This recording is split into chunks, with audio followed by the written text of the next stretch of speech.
বারবার একই রকম ফুলকপির তরকারি খেতে খুব বোর লাগছে, তাই না? তাহলে ঝটপট এই ফুলকপির রেসিপিটি বাড়িতে বানিয়ে নিন।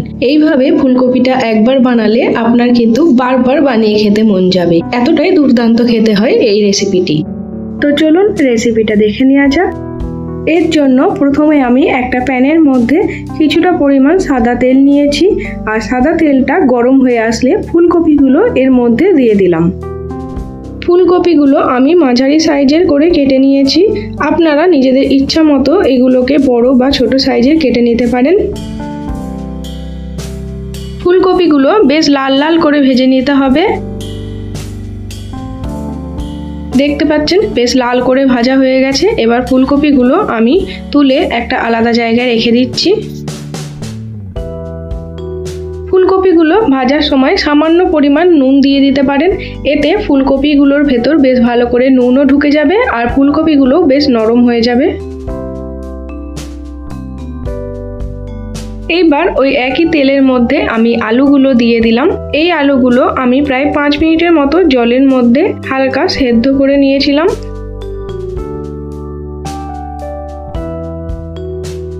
আলুগুলো বেশ লাল করে ভেজে নিতে হবে।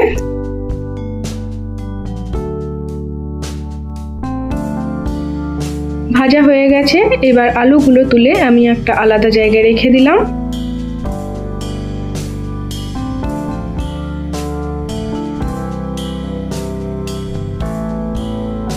আবারও প্যানের মধ্যে আমি অল্প পরিমাণ তেল নিয়েছি, আর সেই তেলের মধ্যে দিয়ে দিলাম কেটে রাখা একটা মিডিয়াম সাইজের পেঁয়াজ।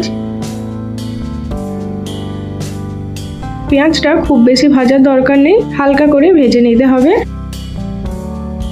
পেঁয়াজটা হালকা ভাজা হয়ে আসলে এর মধ্যে আমি দিয়ে দিলাম 5 থেকে 6 টুকরো মতো আদা রসুন আর কিছুটা শুকনো লঙ্কা।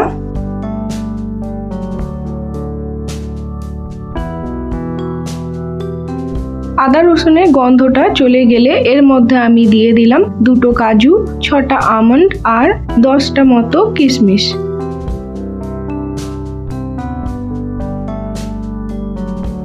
এই সবকটি উপকরণকে প্রায় 5 মিনিটের মতো আমি ভেজে নিয়েছি।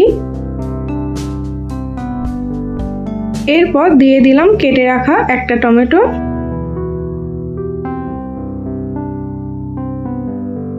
এই টমেটোটা দেওয়ার পর সামান্য পরিমাণ নুন দিয়ে দেবেন, তাহলে দেখবেন টমেটোটা বেশ ভালো করে সেদ্ধ হয়ে যাবে।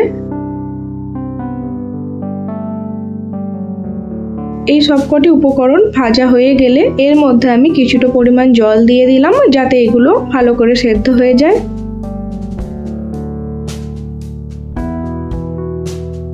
প্রায় 5 মিনিটের মতো এগুলোকে সেদ্ধ করে নিতে হবে, যতক্ষণ না একটু আদা রসুন আর পেঁয়াজগুলো একটু নরম হয়ে যাচ্ছে। এরপর এই মশলাটা ঠান্ডা হয়ে আসলে একটা মিক্সির জারের মধ্যে দিয়ে একটা স্মুথ পেস্ট বানিয়ে নিতে হবে।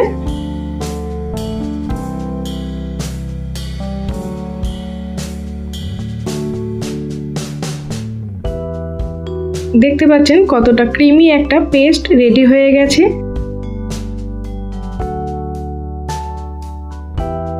এরপর আমি একটা ফ্রাই প্যান নিয়ে নিয়েছি, আর সেটা গরম হয়ে আসলে তার মধ্যে আমি 2 চামচ মতো সাদা তেল দিয়েছি আর সামান্য পরিমাণ ঘি দিয়ে দিয়েছি।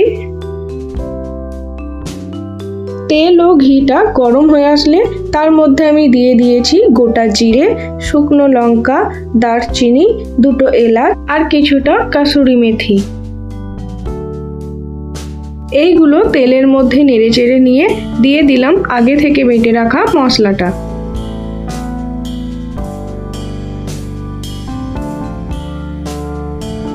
মশলাটা দিয়ে তেলের সাথে বেশ ভালো করে নেড়ে চেড়ে নিতে হবে।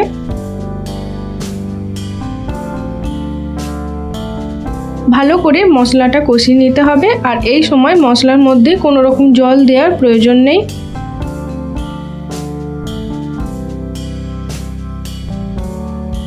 এইবার এই মশলার মধ্যে দিয়ে দিলাম 1/2 চামচ মতো কাশ্মীরি লঙ্কার গুঁড়ো, 1 চামচ মতো ভাজা মশলা, স্বাদ মতো নুন আর সামান্য পরিমাণ গরম মশলা গুঁড়ো।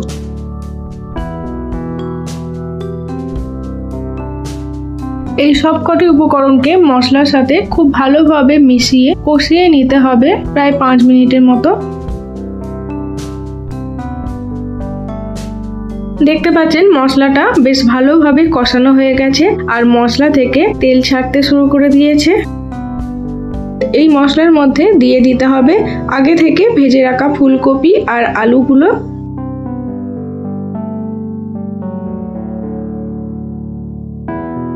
ফুলকপি ও আলুগুলো দিয়ে মশলার সাথে খুব ভালো করে কষিয়ে নিতে হবে।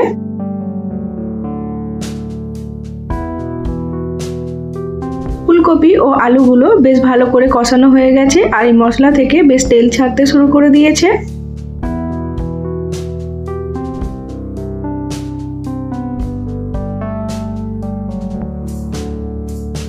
এবার দিয়ে দিলাম 1 কাপ মতো দুধ আর 2 কাপ মতো জল। যতটা পরিমাণ দুধ দিয়েছি তার দ্বিগুণ আমি এখানে জল দিয়ে দিয়েছি। আগে থেকে জাল দেওয়া ঘন 1 কাপ দুধ আমি এখানে দিয়েছিলাম। এই দুধ দেওয়ার ফলে ফুলকপির তরকারিটায় একটা রিচ টেস্ট আসবে। এইবার ঢাকা দিয়ে প্রায় 10 মিনিটের মতো রান্না করে নিয়েছি। 10 মিনিট পর ঢাকাটা খুলে নিলাম। এবার দেখতে পাচ্ছেন ফুলকপি আলুর তরকারিটা পুরোপুরি রেডি হয়ে গেছে আর ফুলকপি ও আলুগুলো বেশ ভালো করে সেদ্ধ হয়ে গেছে। দিয়ে দিলাম সামান্য পরিমাণ কসুরি মেথি আর দিয়ে দিলাম অল্প ঘি। ফুলকপি আলু তরকারিটা নামাবার আগে এই ঘিটা দিলে তরকারিটার মধ্যে একটা খুব সুন্দর গন্ধ আসে। ফুলকপি আলুর তরকারিটা রেডি হয়ে গেছে। এবার গ্যাসের ফ্লেমটা বন্ধ করে দিলাম। একটা বাটির মধ্যে ফুলকপির এই তরকারিটা আমি সাজিয়ে নিচ্ছি।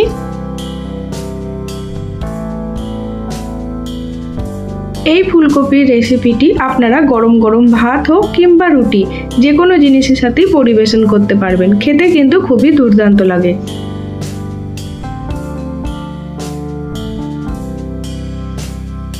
তো আমার এই নতুন ধরনের ফুলকপির রেসিপিটি আপনাদের কেমন লাগলো অবশ্যই কমেন্ট বক্সে জানাবেন আর প্লিজ আমার চ্যানেলটা সাবস্ক্রাইব করবেন।